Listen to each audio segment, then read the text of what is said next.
Welcome to NFP Oceans, Meet the Member series. In this video, our founder Kerrie Sheaves is talking to Phil O'Toole, Managing Partner at CENTIUM. Today we're talking to Phil O'Toole, who is the Managing Partner from CENTIUM, and we're talking about misconduct in the workplace and in particular the not-for-profit sector. Hi Phil, how are you? Hi Kerrie, I'm great, thanks. Yourself? Fantastic, doing really well. Good. So let's dive into it. What are some of the early signs that not-for-profit leaders may see that there could be misconduct, including unintentional misconduct in their workplace? Yes, so the early signs always seem to focus around expedience, where the not-for-profits are trying to get a solution as quickly as possible and as cheaply as possible, and sometimes bypassing some good governance practices or standards, policies, etc.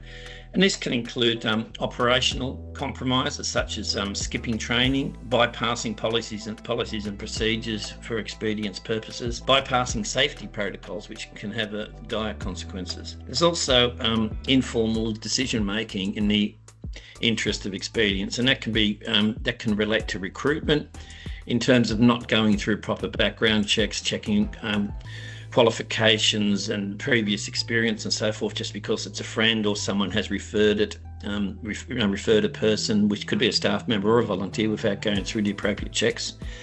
The major area seems to be around procurement, and that can be using the same supplier because he or she has always done a good job. They've always done the right thing by us, but by doing so, you aren't testing the market to ensure you're still getting value for money, and that there may be the potential of some inappropriate relationships between the supplier and the person from within the organisation who is procuring that, because they haven't declared a conflict of interest. It's always usually around, we'll just do it this once, but that once can have dire consequences sometimes, which can impact on reputation, funding from government and other organisations, etc. Other areas to look out for what we call financial irregularities. And this can be missing receipts, incomplete record keeping. Record keeping is enormous for all aspects, not just for financial.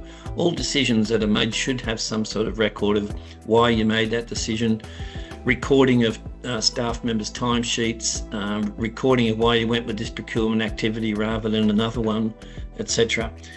There's sometimes unexplained expenditure, moving funds between cost centres or there may be a protected account which has been set up specifically by the funder or the grant giver to use for a particular purpose, and that's maybe used across to pay for operational expenses or wages or something which is not in the intent of how the funds were given in the first place.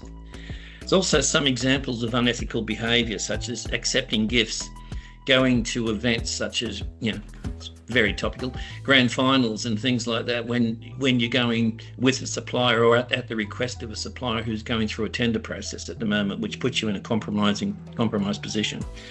And there may even be instances where there's a personal relationship between the supplier and the person who's doing the procurement activity. And finally, misconduct activities within the organisations or allegations thereof which go unaddressed, such as discrimination, bullying, excluding a particular person from social events, unequal distribution of work or promotion, high duties and so forth, and favourable treatment of one person over another without really giving justification for doing so, which all adds up to creating environments where some staff feel undervalued and unwelcome. And this can lead to the undervalued staff member feeling what's referred to as an entitled fraudster, where they believe they've been overlooked, they've dedicated, they've done hard work, they've worked extra hours, and then someone else gets a promotion. So they said, oh well, if that's how they're going to treat me, I'm going to treat them badly. And they start doing some inappropriate activities or malfeasance to get even, in their opinion. It's so true that we often start out helping in an organisation. It may be in a voluntary capacity, it might be in a paid capacity where we're doing a more because we love that organisation, we love what it's doing. The whole reason we began with them or volunteered or came on board in the first place is because we had potentially some passion for that project or that mission. But as those organisations grow from those tiny little grassroots where there's there's not enough people to do the work, so everyone's got their hand to the plow and is doing everything they can. Money starts to flow, and they grow, and they start putting in place different roles. They start paying people to do things that previously they weren't paid to do because they had no money. And so that issue of misconduct, because someone feels like they're not being valued, begins to rear its head. And I think a lot of NFP leaders don't realise that that's actually what's occurring, and they've probably opened some doors unintentionally to these situations occurring. So my question is, well, why does that happen? What are some of these doors and windows that have been potentially opened into unintentional misconduct by NFP leaders? It all basically, as I said before, comes down to trying to get things done as quickly and as expediently as possible with sometimes with all the best intentions, but cutting corners can have dire consequences at times, even if they're done with the right intention. And those examples of, the procurement examples I gave, the recruitment examples, the onboarding, not taking people through code of conduct, expectations, what are the values of the organisation, how to interact with suppliers. It's all done rather quickly, and once these aspects blow up and it comes out in the media or the funder becomes aware of it, can have dire consequences in terms of funding, reputation, and so forth. So there are some helpful hints that organisations can take on board to head off these unintended consequences. Well, let's talk about that. Let's talk about mitigation, because I think, you have organisations that are probably in a couple of different camps. You've got organisations who are very early on in their development, who are doing everything they possibly can just to get funding on board, and then all of a sudden a reasonable piece of funding comes on board, but with that comes a lot of compliance and reporting and obviously pressure. And these organisations often go from quite immature in their operations to having to act in a much more mature way, but they're doing that very fast, and their team may not be ready for that change or what's required of them. And so things seem to take a long time to make decisions on, but they've got to actually deliver them very fast. And then, of course, you've got the larger organisations who can become almost a behemoth, where there's so many people and projects involved that the chances of things going awry without someone recognising it, of course, becomes a bigger problem, because it's got more people and more potential issues involved. So if I look at those two types of organisational groups, what are some of the things that leaders can do to mitigate the potential for misconduct in their workplaces and in their organisations? Yeah, it's quite a diverse range of organisations, but I suppose they all have same sort of challenges. And one is with terms of staffing, when bringing staff on board, going through a proper induction process in terms of the values, the code of conduct, the expectations of what is required, the introduction to policies and procedures. And these don't have to be overly restrictive. They can be, you can have simple decision-making tools, which are straightforward checklists for common situations like procurement approvals, conflict of interest declarations. It's always good to ask pre-question decisions when you are going to make a key decision, and that is, does this align with our values? Are there rules or agreements that this could breach? And would I be comfortable if this were to be made public? It's also important to let people know why we're undertaking, why we're imposing. They would perceive it as imposing restrictions, but they're actually there for a benefit, in terms that if staff can understand that governance isn't about creating barriers, it's about protecting the organisation's ability to achieve its mission, and therefore to help the people, the consumers that they're all set up to service. And when people understand the reasoning behind processes, they're more likely to follow them, even when under pressure. You can then, if you move from a reactive process to proactive to preventative, of having good training in place, having real life scenarios in that training which applies to the workplace rather than theoretical activities.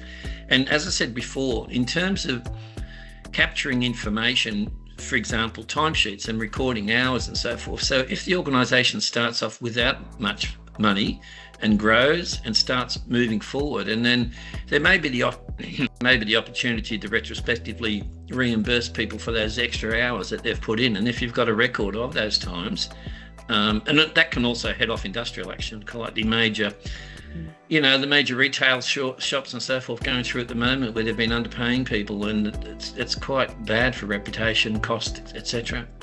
So and there's also the final thing is to set up an opportunity where people feel free to speak and to raise issues, that they can go to their supervisor, their manager, or in larger organisations, they can go to HR, they can go to some, with the really large ones, may even have a whistleblower service available where they can call out actions which they don't believe are consistent with the values of the organisation and maybe impacting on the core service delivery potential of the organisation.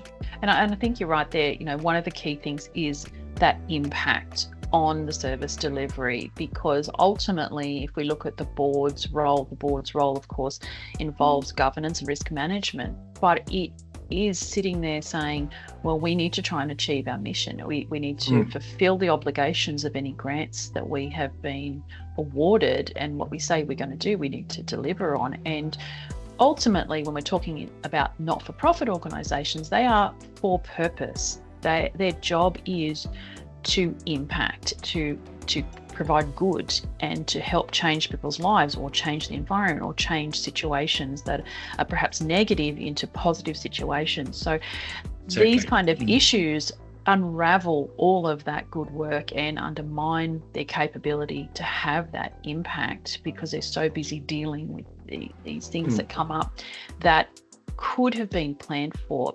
So one of the things that I've noticed is that this is an area which most boards and most leaders in not-for-profit organisations, small or large, don't have the capability or skill sets to do themselves. And so as a result of that, they need help. So obviously CENTIUM is an organisation who provides these kind of services. What would be the first step if I'm sitting there as an NFP leader thinking, how do we tackle this in our organisation so that we can start either putting in place mitigation processes, or even just identifying, do we have a problem, or potentially might think we do in fact have a problem that we're not sure how to deal with? What would be the first step for them to work with an organisation like yours? Well, I think the first step would be to start with sort of an all-encompassing risk assessment, which can cover right across the organisational service delivery risks, corporate and administrative risk, regulatory and compliance risk, and then that would spread through to ethical conduct risk. And so that would cover such issues as, is there fit for purpose training in place, induction in place, are staff aware of their obligations and so forth. And if there are instances of workplace misconduct, we do have a free download available on our website at centium.com.au, which is how to conduct investigations within an organisation. And if organisations find that a little bit daunting, we are more than welcome to assist with quite cost-effective, value-for-money investigation processes, which can include the fact-finding right through to investigation. And then also, during the process, if we identify systemic issues which have led to that misconduct or to that alleged misconduct, we can make recommendations to assist organisations to cost-effectively head those off for future employees and volunteers. Fantastic. Well, Phil, thank you so much today for sharing on this topic. It is an important topic. It is something that I think all NFP leaders need to be across. It is part of their risk management strategy, but it's also part of their people and their overarching business strategy. We don't want them to come unstuck when they're in the midst of trying to do great work. So being prepared and aware is really important. If you want to find out more about how CENTIUM can help your organisation manage the risk and identify where you might have issues with misconduct, then I'd encourage you to reach out to Phil and their team today. Thanks, Phil. Thanks very much, Kerrie. Bye-bye. You can find more information about CENTIUM and the resources and services you need to grow your NFP at www.nfpocean.com. NFPs can join us for free.